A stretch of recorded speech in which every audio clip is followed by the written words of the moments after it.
Good morning, જય શ્રી કૃષ્ણ. આજે ધોરણ 7 વિષય ઇંગ્લિશમાં યુનિટ 1 વેની સ્માઇલ્સ ના હાર્ડ વર્ડ્સ આપણે જોઈશું.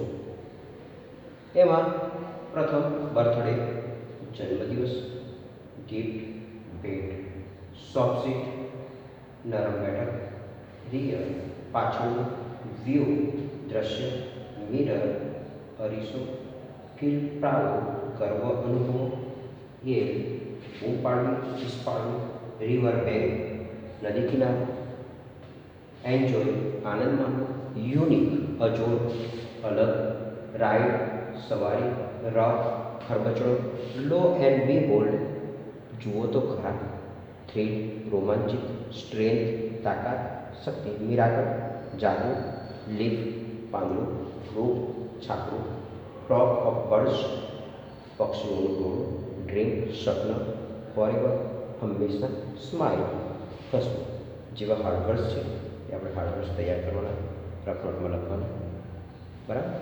અને ત્યાર પછી આપણે યુનિટ 1માં activity 1 let's recite with the teacher. હવે ધ લિટલ વન, એક નાનો છોકરો, ધીસ ઇઝ ધ બેગ, આ થેલી, the little one bought, little one bought, bought એટલે ખરીદવું, નાના છોકરાએ થેલી ખરીદી. This is butterfly, the little one bought, અને નાના છોકરાએ પતંગિયો પકડ્યો. This is kite, the little one flew, અને નાનો છોકરો પતંગ. This is whistle, the little one blue, સિસોટી વગાડ, બ્લુ એટલે ફૂંક મારવી. This is the bell, little one rang, વગાડવું. This is the song, little one sang, નાનો છોકરો ગીત ગાતો હતો. White and black and green and red, સફેદ કાળું લીલું અને લાલ, they are all words the little one read. આ બધા જ વર્ડ્સ શબ્દોને નાનો છોકરો વાંચે છે. These are the picture, these આ ચિત્રો છે, ધ લિટલ વન ડ્રુ, અને તે ચિત્રોને નાનો છોકરો દોરે છે. All these things the little one new, અને આ બધી જ વસ્તુઓ નાનો છોકરો જાણતો હોય છે. હવે એક્ટિવિટી 1 આપણે ચાલે છે. એમાં નીચે આપેલા મેક લિસ્ટ રાઇમિંગ વર્ડ્સ, સરખા પ્રોનાઉન્સિએશન્સ નીકળતા અથવા સરખો અવાજ નીકળતા કેટલા શબ્દો છે. તો કે આપણે જોઈએ તો કે ટોટ, કે બોટ, કોલ, બરાબર. તો bought, flew, blew, rang, sang, red, read, glue, new જેવા આપણે રાઇમિંગ વર્ડ્સ છે એ આપણે એ તમારા રાઇમિંગ વર્ડ્સ એટલે સરખા ઉચ્ચારવાળા શબ્દો આપણે લખવાના. ઓકે. આગળ છે કમ્પ્લીટ ધ ટેબલ, કોષ્ટકને તૈયાર કરો. થિંગ્સ એટલે વસ્તુ અને એક્શન એટલે ક્રિયા. હવે બેગ, બેગ પહેલાં લખેલું છે, એની સામે લખેલું છે બોટ. તો બેગ એટલે થેલી, બોટ એટલે ખરીદી. અંદર આગળ જે આપણે જોયું કે ધ લિટલ વન, બરાબર, લિટલ વન બોટ, શું ખરીદ્યું છે? થેલી, બરાબર. આગળ જોઈએ કાઇટ, તો નાનો છોકરો કાઇટને શું કરતો હતો? ઉડાવતો હતો. તો કે ફ્લુ, બટરફ્લાય, નાનો છોકરો પતંગને શું કરતો? પકડતો હતો. બેલ, તો બેલ એટલે રેન, વગાડવું. સોંગ, સેન, ગીત ગાવું. પિક્ચર, પિક્ચરને શું થાય? દોરાય. તો કે ડ્રુ. હવે એક્ટિવિટી 2 માં આપણે નીચે આપેલા શબ્દોને મોટેથી બોલો અને લખો, બરાબર.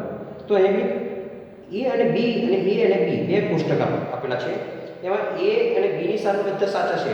પહેલા છે મૂળ ક્રિયાપદ મૂકો, બાય, એની સામે બોટ છે, ભૂતકાળનું, કેચ, કોટ, fly, flew, blow, blew, draw, drew, know, knew, sing, sang, read, read. બરાબર? આ read. હવે અહીંયા તમારે આડાવાળા ગોઠવેલા છે. નાવ તો એની સામે તમારે જવાબ લખવાનો છે KNEW, blew, fly તો KFNEW, flew, sing, SING, sing તો SING, sing, sang આપણે લખવાનું છે. ઓકે, તે આપણે પણ કમ્પ્લીટ કરીશું ટેબલ. આગળ વિભાગ બી માંથી આપણે યોગ્ય શબ્દ પસંદ કરી ખાલી જગ્યા લખો.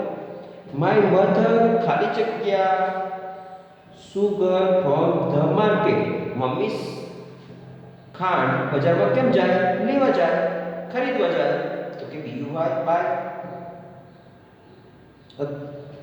બોટ લખીશું આપણે અહીંયા બાય નહીં લખીએ, ભૂતકાળનું રૂપ લખીશું. વી ખાલી જગ્યા કાઇટ્સ લાસ્ટ ઉતરાય એટલે ભૂતકાળ દર્શાવી દે છે. લાસ્ટ શબ્દ છે એટલે KNEW લખીશું. FNEW લખીશું. Flew, we flew kites last ઉતરાય. માય યંગર બ્રધર ખાલી જગ્યા a picture in the school competition. બરાબર? મારો યુવાન ભાઈ સ્કૂલની સ્પર્ધામાં સુંદર ચિત્રો દોર્યા. DREW એનો જવાબ છે ડ્રુ. ટ્રાફિક પોલીસ ખાલી જગ્યા તો whistle and stop the car. બરાબર? તો અહીં ટ્રાફિક પોલીસે શું વિસલ કરી? બગાડી, અંદર ફૂંક મારી.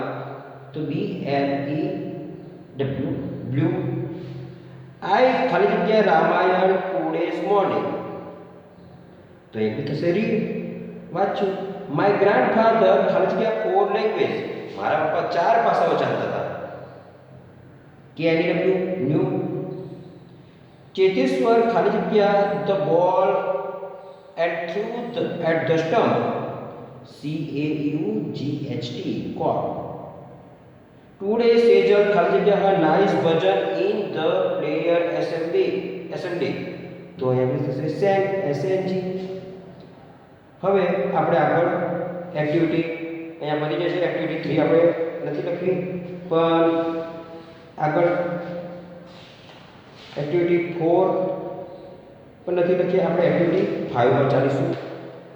Smile in the mirror part 1. બરાબર? It was 11th April 2011. 11મી એપ્રિલ 2011 ના દિવસે it was Tejaswini 12th birthday. અને તે દિવસે તેજસ્વીનો 12મો જન્મદિવસ હતો. Her father gifted her a beautiful bicycle.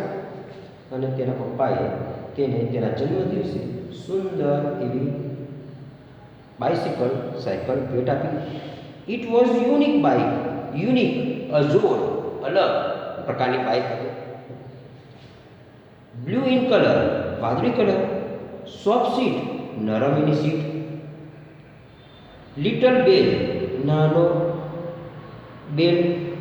And new and view mirror.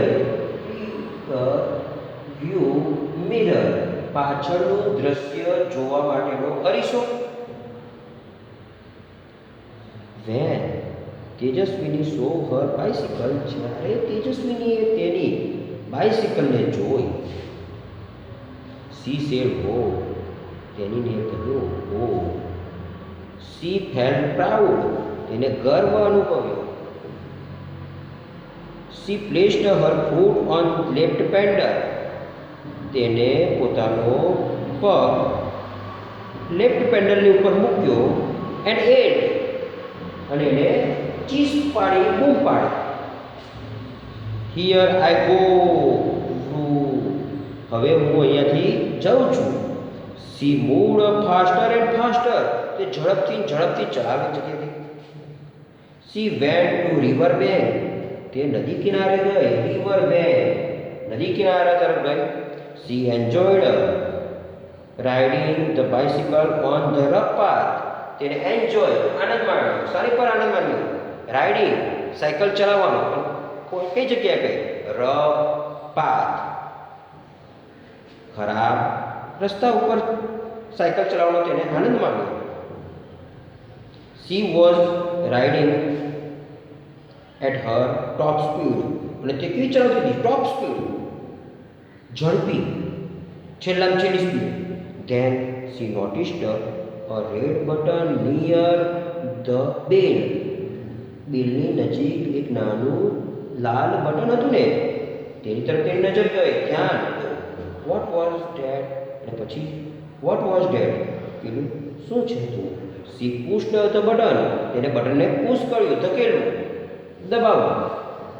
Law and બીહોલ્ડ, જુઓ તો ખરા જરા આ બટન શું છે. There came out a big fan on the rear wheel. અને ધેર કેમ આઉટ, પાછળથી એક બિગ ફેન, મોટો પંખો, રિયર વ્હીલ, પાછળના વ્હીલ તરફથી એક મોટો પંખો બહાર નીકળ્યો. The fan started rotating. અને પંખો ફરવાનું શરૂ કરી દીધું. Room room. I thrilled, Tejaswini. She pedalling the bicycle with a full strain. અને થ્રીલ, એને રોમાંચિત થઈ ગઈ. પંખો બહાર નીકળ્યો રોમાંચિત થઈ ગઈ. She pedal the bicycle with a full strain. તેને પેન્ડલ પૂરી તાકાતથી મારવા લાગી. And what a miracle. ને ત્યાં પછી કંઈક જાદુ થયો. The bike's front wheel rose from the ground. અને બાઇકનું જે પેલું આગળનું વ્હીલ હતું ને, ફ્રન્ટ આગળનું, એ ગ્રાઉન્ડમાંથી ઉપર આવ્યું. રાઈઝ એટલે ઊંચું જવું, ઉપર જવું. એનું ભૂતકાળનું રૂપ છે રોઝ. અહીં રોઝ એટલે ગુલાબ ને, rise. The bike was flying now. અને બાઇક ઉડવા લાગી. She pedal faster and faster. અને તે પેન્ડલ ફાસ્ટ મારવા લાગી. The bicycle went up 3, 4, 5, 50 metre. અને બાઇકથી 3, 4, 5, 50 મીટર ઉપર ગઈ. સી વોઝ થ્રીલ્ડ, તે રોમાંચિત થઈ ગઈ. નાવ વોઝ ફ્લાઇંગ, ઉડવા લાગી. ઓવર ધ રિવર, નદીની ઉપર. સી લુકડ ડાઉન, તે નીચે જોયું. Oh is that a kite in the river. નદીની અંદર પતંગ છે તે જોઈને. ઇટ વોઝ અ બોટ, તે બોટ હતી. The turn the handle towards her village. એને જે એનું હેન્ડલ હતું એને પોતાના વિલેજ તરફ પાડ્યું. સી સો હર સ્કૂલ, એને પોતાની સ્કૂલ જોઈ. ઓ નો, there are so many leaves of the trees on the roof. સ્કૂલના છાપરાની ઉપર ઘણા બધા પાંદડાઓ પડેલા હતા. I will clean them tomorrow, હું એને આવતીકાલે સાફ કરીશ. સી થોટ, એને વિચાર્યું. What else would see from there. હવે આગળ તે શું વિચારતી હશે એ જુઓ. Discuss in the pair, rewrite your points below. અને તમે તેજસ્વીની શું દેખાયું હશે એના ગામની ઉપરથી ઉડતી હશે ત્યારે તમે જોડી બનાવીને તમારા બે મિત્રો ભેગા મળીને વિશેષ ટાઈમમાં ચર્ચા કરવાની. હવે આગળ smile in the mirror part 2. નાવ હવે she was over the farm and field. તે ખેતર અને મેદાનો ઉપરથી ઉડતી હતી. ગ્રીન ફિલ્ડ, લીલા મેદાનો હતા. She was enjoying the beautiful views. અને તેને સુંદર મજાના દ્રશ્યો જોયા હતા. And then C noticed the flock of birds on her way. એને રસ્તામાં ફ્લોક ઓફ બર્ડ્સ એટલે પક્ષીઓનું ટોળું એને જોયું. સી એપ્લાઇડ ધ બ્રેક્સ, તેને બ્રેક મારી. ધ ફેન સ્ટોપ્ડ, અને જે પંખો ચાલુ હતો ને રાઉટિંગ પડતો તે સ્ટોપ થઈ ગયો, બંધ થઈ ગયો. And the bike started coming down. અને બાઇક ધીમેથી નીચે ઉતરવા લાગી. તેજસ્વીની ક્લોઝડ હર આઈઝ. તેજસ્વીની તેની આંખ બંધ કરી. And held the handle tightly. અને જે હેન્ડલ હતું એનું સ્ટીયરિંગ એને એકદમ તાકાતથી જોરથી પકડ્યું. હેલ્ડ એટલે પકડ્યું. બટ વિથિન સેકન્ડ, થોડીક સેકન્ડમાં જ ધડામ, સી ક્રાઇડ આઉટ. જાગી ગઈ, રડવું નહીં, ક્રાઇડ આઉટ. એન્ડ ઓ માં, અરે માં, અરે માં. C opened her eyes. તે તેને પોતાની આંખો ખોલી. ઓ માય ગોડ, ઓ મારા ભગવાન, ઇટ વોઝ અ ડ્રીમ. આ તો એક સપનું હતું. સી ગોટ અપ, તે ઊભી થઈ. સી વોશ્ડ હર ફેસ, તેને પોતાનો ચહેરો ધોયો. લુક ઇન્ટુ ધ મિરર, અને અરીસામાં જુએ છે. હા, ઇટ વોઝ અ ડ્રીમ, સપનું હતું. ધીસ ટાઈમ, આ સમયે, but it will not be a dream forever. આ કંઈક હંમેશાના માટે સપનું નહીં રહે. સી પ્રોમિસ્ડ હરસેલ્ફ, તેને પોતાની જાતને વચન આપ્યું. I will make a bike, હું એક બાઇક બનાવીશ, લાઈક ધીસ, આ જેવી હતી સપનામાં દેખી હતી ને ઉડતી એવી. And fly over my village, અને મારા ગામ ઉપરથી ઉડીશ. સી સ્માઇલ, તે હસી. At herself in the mirror, અને પોતાનો ચહેરો મિરર તરફ, અરીસા તરફ લઈ જોયું, પોતાની જાતને જોઈ અને સ્માઇલ આપી, હસી. Okay, thank you. અહીંયા તમારી એક્ટિવિટી 5 પતે છે અને તમારે આગળ જે પણ હોમવર્કમાં અસ્તુ, ભારત માતા કી જય, વંદે માતરમ, અને એક્ટિવિટી 5 પૂર્ણ થાય છે. હવે તમારે જે પણ આ તમારા બોર્ડ પર અને તમારે જે પણ પિક્ચર આપવામાં આવે એના તમારે હાર્ડવર્ક તૈયાર કરવા લખવાના અને